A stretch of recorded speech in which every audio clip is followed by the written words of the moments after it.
Hello everyone. Today we are going to start with a new concept and that is plant water relationship. But before that you should know some basic concept. Okay, so that concept is, as I have written here, that first of all water is the basic constituent of all the living organisms.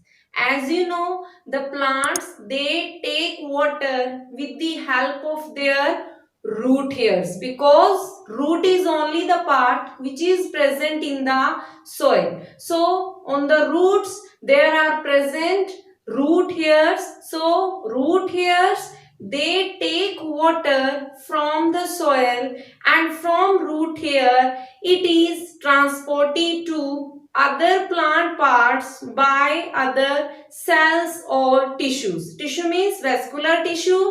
As we know, xylem helps in the previous classes you have studied that xylem helps in the transportation of water and minerals from roots to the other plant parts. Okay, next one is estimation, and it is estimated that out of 100 only 1% absorbed water, जो भी 1% water जो absorb किया जाता है 100% का only 1% जो absorb water होता है that is used by the plant, and rest 99% is lost in the form of water vapor by the leaves, and that process by which the plant lose water is known as the transpiration. The next one is movement of water from one cell to another.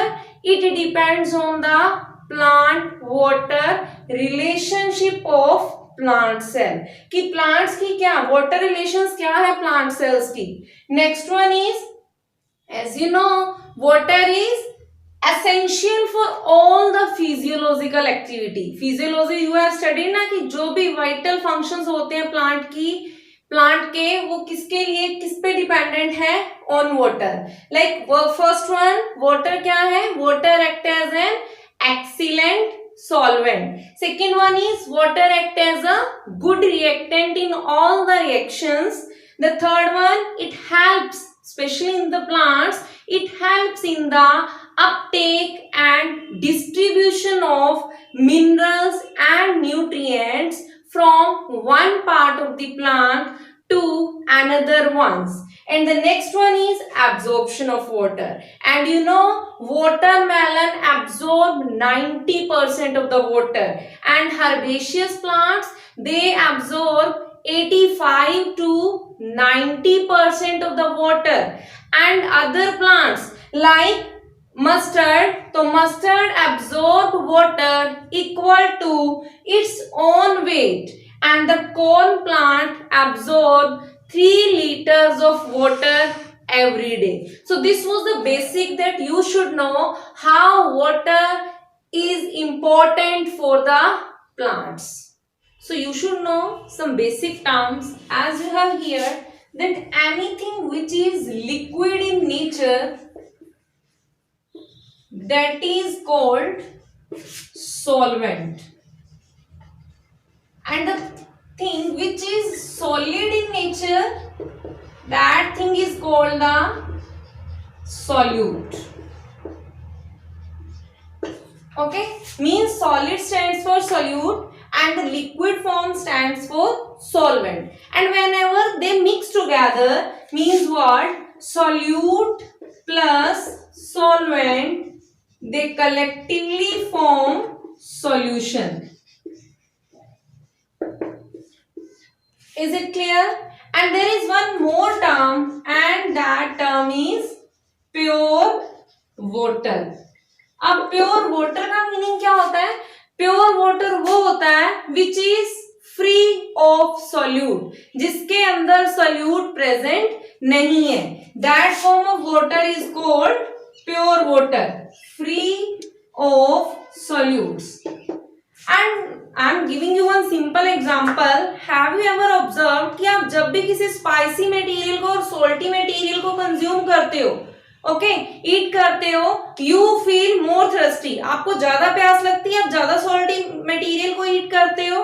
ऐसा क्यों होता है? Because क्या है, जो salty material है, जो salt है here, salt act as solute, और वो क्या करेगा, सॉल्ट में हमें पता है कि जो सॉल्ट है वो NaCl होता है, तो सोडियम क्या करता है, सोडियम अलग से वाटर को साथ बाइंड होगा, मींस क्या होगा, सॉल्यूट सॉल्वेंट अट्रैक्शन होगी। तो हमने कहा कि सपोज अगर ये सॉल्यूट है, ओके, सॉल्यूट मींस कि यहां अगर सोडियम है तो ये सॉल्वेंट को अट्रैक्ट करेगा, सॉल्वेंट क्या करेगा, इसकी सरफेस पे बाइंड हो जाएगा, तो ये है सॉल्वेंट। तो ये क्या शो करता है, solute solvent attraction, either sodium हो या क्लोरीन हो, both will show solute solvent attraction, that's why we feel thirsty. Okay, now I am giving you one simple example and hope it will help you a lot in understanding the concept. So please once again pay attention. Suppose मैंने एक jar को consider किया, this is one jar,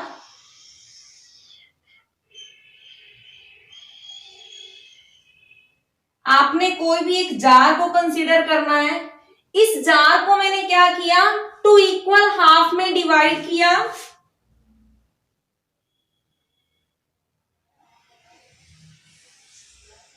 and how I divided, 2 equal half में divide किया by using SPM।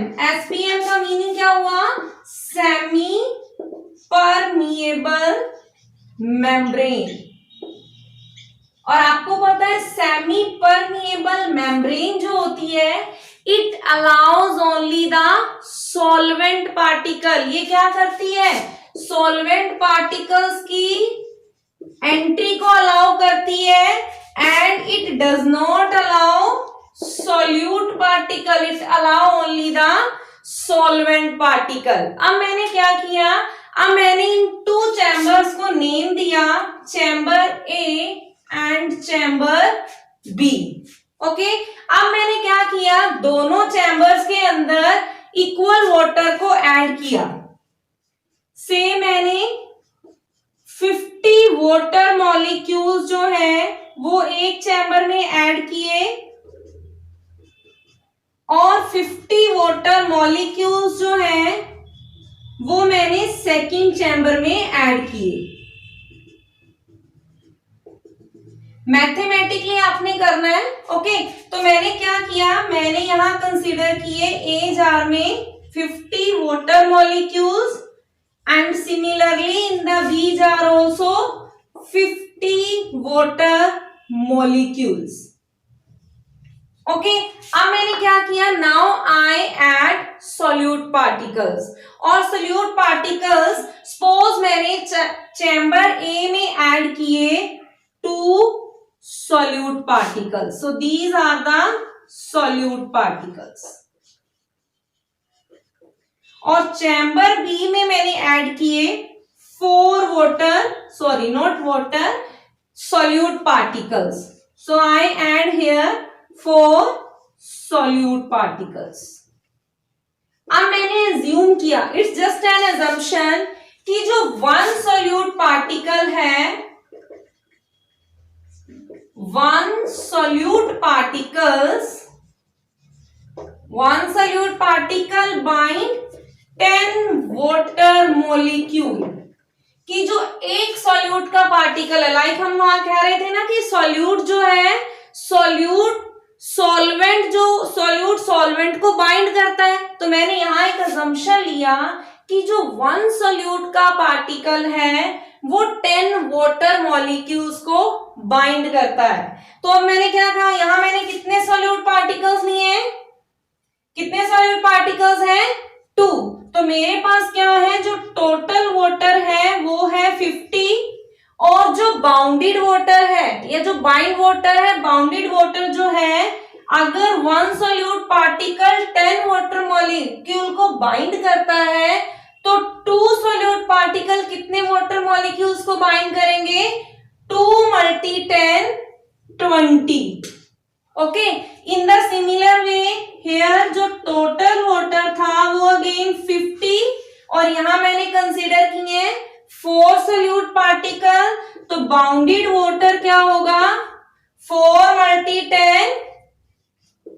40.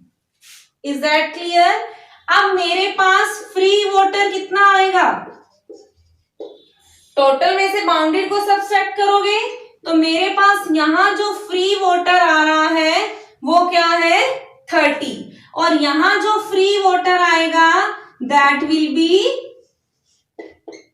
10. आपने further subtract किया. Total free water का मतलब क्या हुआ? Free water is that water which can move. तो फ्री वाटर कैन मूव. अब हम क्या कहेंगे? वाटर कैसे मूव करेगा? जहां वाटर की कंसंट्रेशन ज्यादा है, बिकॉज सेमी परमिएबल मेम्ब्रेन हमने स्टडी किया ऑलवेज सॉल्वेंट पार्टिकल को अलाउ करती है. तो वाटर मूव करेगा. कहां से मूव करेगा? From a region of its higher concentration to a region of its lower concentration. Is that clear? Okay, so this was the simple basic concept that what is free water. तो free water क्या है? Free water is that water which is able to move. Okay, तो यहां से क्या clear हुआ कि जो water है water always move from higher concentration to lower concentration. Okay. So dear, again our concept is water potential. So what do you mean by potential? हम कहते हैं कि हमारा potential क्या है? You all want to become good citizen. You all want to become a successful person. That is your potential. I can teach you biology. That is my potential. तो water potential क्या है? Potential just simply means the ability. तो आपकी ability है that you want to become, you can become a successful person, that's your ability. I can teach biology, it is my ability. So in the similar way, water has its own ability and that ability is called water potential. और water potential means ability of water to move.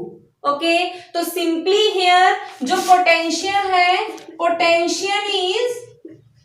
Potential word को क्यों use कर रहे हैं here? Potential is here used to represent free energy. और water potential क्यों use होगा? water potential is used to predict the way in which water will move. Okay, तो potential क्या है? Simply the free energy. And water potential क्या है? In which way the water will move. Again I am giving you the simple example. Suppose again I have consider this jar और एक chamber. मैंने ये एक chamber को consider किया और इस चैम्बर को मैंने फर्दर क्या किया? टू इक्वल पार्ट्स में डिवाइड किया बाय यूजिंग SPM. अब फर्दर मैंने क्या किया? मैंने अगेन इसमें क्या ऐड किया? Water molecules. तो मैंने यहां ऐड किया वाटर मॉलिक्यूल्स. दोनों में हमने इक्वल वाटर मॉलिक्यूल्स ऐड किए. तो यहां मैंने 50, ये था चैम्बर ए और this was chamber B.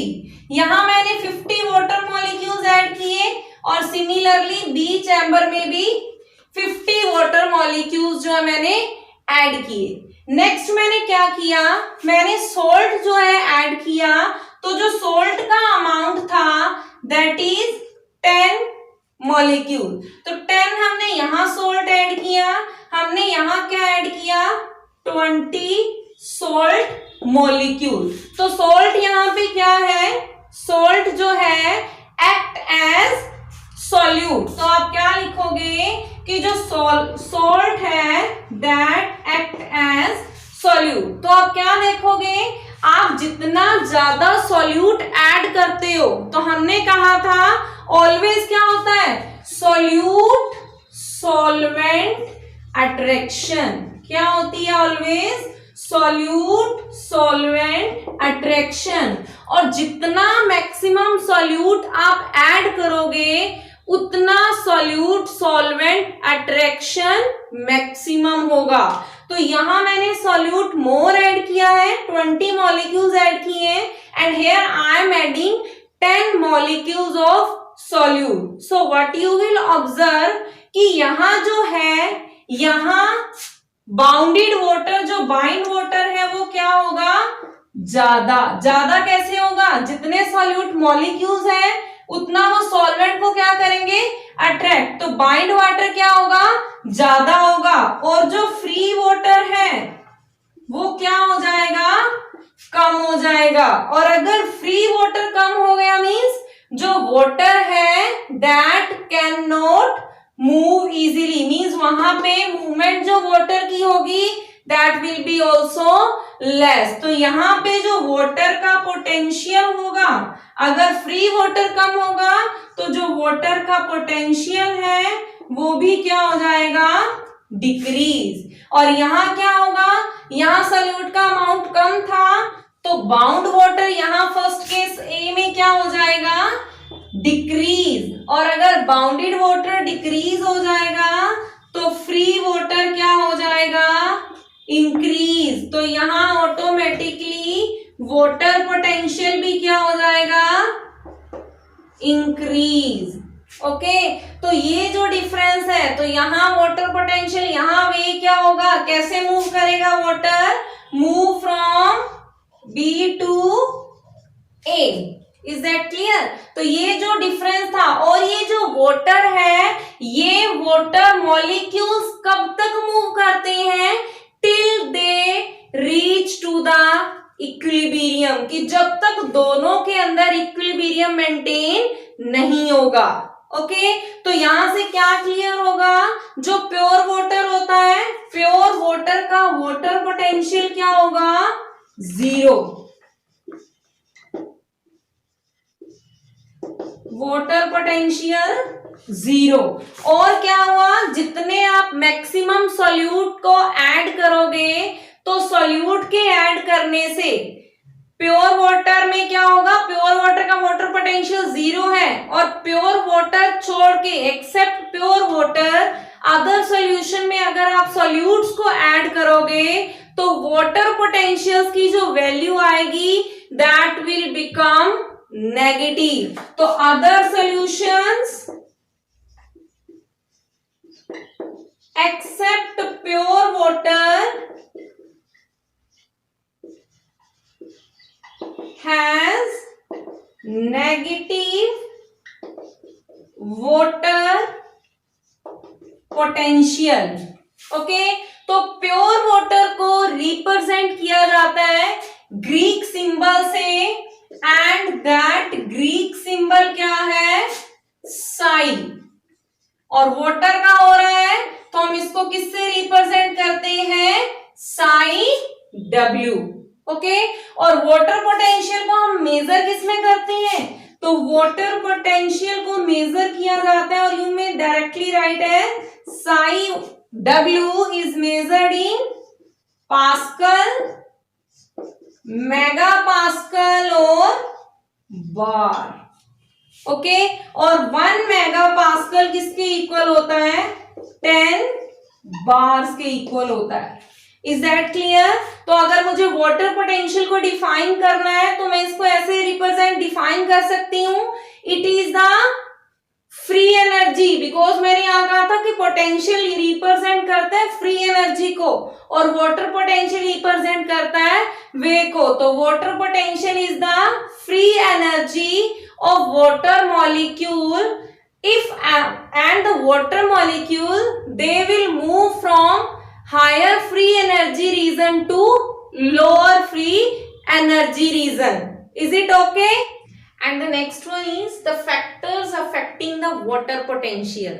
Till now we have studied what is the water potential, okay, and now we are discussing the factors affecting the water potential. So there are three main factors affecting the water potential. One is the solute potential, second one is the pressure potential, and the third one is the gravity potential. So we will discuss one by one these three factors. So let's start with the first factor, which is the solute potential. So solute potential is represented with psi s. as हम water potential को represent कर रहे थे psi w से, तो solute potential is represented with psi s. Next is हमने ये study किया, if we will add more solute then what will happen, addition of solute always decrease the water potential. Decrease means water potential क्या हो जाएगा, negative. कैसे हुआ था, हमने लास्ट केस में स्टडी किया कि अगर आप मैक्सिमम सॉल्यूट को ऐड करोगे तो सॉल्यूट सॉल्वेंट अट्रैक्शन होगी, जो फ्री वाटर है वो डिक्रीज हो जाएगा. फ्री वाटर डिक्रीज होगा, water potential will also get decreases, means water potential will become negative. तो water solute potential जो होता है always क्या होता है, नेगेटिव होता है. एंड सोल्यूशन, जितना ज्यादा सोल्यूट ऐड करोगे वाटर पोटेंशियल को वो उतना डिक्रीज करेगा, और जितना आप लेस ऐड करोगे और वाटर पोटेंशियल क्या होगा, इंक्रीज. तो हम सोल्यूट पोटेंशियल को और हम किस फॉर्मूला से लिखते हैं, it is written as CRT. तो C जो होती है ये कंसंट्रेशन होती है पार्टिकल्स की. तो कौन से पार्टिकल्स की, सोल्यूट पार्टिकल्स की, बिकॉज सोल्यूट पोटेंशियल में हम कौन से पार्टिकल्स को ऐड कर रहे हैं, सोल्यूट्स को. That's why C here stands for the concentration of solute particle in moles per liter of a solution.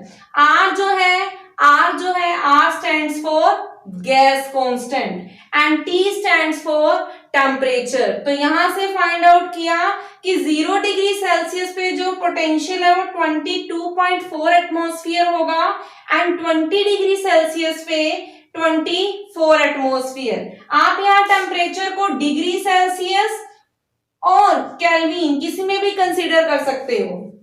Is it okay?